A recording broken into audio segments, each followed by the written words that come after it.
Hi guys, welcome to Bini's kitchen. Guys, ഞാനിവിടെ mixture ഉണ്ടാക്കാൻ പോവുകയാണ്. അതിന് വേണ്ടി ഞാൻ കടലമാവ് നല്ലപോലെ ഇടഞ്ഞെടുത്തേ. പിന്നെ അതിനകത്തൊരു 1/2 സ്പൂണ് മുളക് പൊടി ചേർത്തിട്ടുണ്ട്. കാശ്മീരി ചില്ലി പൗഡറാണ്. പിന്നെ ആവശ്യത്തിനുള്ള ഉപ്പിട്ടിട്ടുണ്ട്. 1/2 സ്പൂൺ മഞ്ഞൾപ്പൊടി ഇട്ടിട്ടുണ്ട്. 1/2 സ്പൂണ് കായപ്പൊടി ചേർത്തിട്ടുണ്ട്. ഇനി ഞാൻ അതിനകത്ത് ഇച്ചിരി എണ്ണ ഒഴിച്ച് ഞാൻ നല്ലപോലെ ഒന്ന് മിക്സ് ചെയ്യുവാണേ. ഞാൻ അതിനകത്ത് ഇച്ചിരി 2 സ്പൂൺ എണ്ണ ഒഴിച്ച് ഇനി ഇത് നല്ലപോലെ ഒന്ന് നമുക്ക് മിക്സ് ചെയ്തെടുക്കാമേ.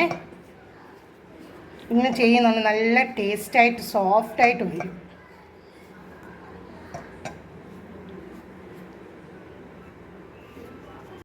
ഇവിടെ ഞാൻ മാവ് കുഴച്ച് വെച്ച് ഇനി ഇതിൻ്റെ മേളിൽ ഇച്ചിരിയും ഞാൻ ഓയിൽ ഒന്നുകൂടെ ഒന്ന് തേച്ച് ഒരു 10 മിനിറ്റ് റെസ്റ്റ് ചെയ്യാൻ വെക്കുവാണേ. മതി.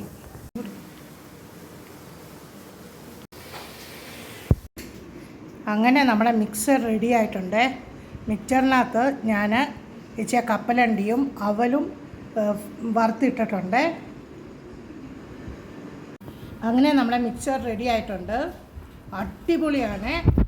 ഈവനിങ് സ്നാക്സ് ആയിട്ട് നമുക്ക് ചായയുടെ കൂടെയൊക്കെ കഴിക്കാൻ നല്ലതാണ്. ഇതുപോലെ നിങ്ങളും ഒന്ന് ട്രൈ ചെയ്ത് നോക്കണേ. Thanks for watching my video. Please like, share and subscribe my channel. Thank you.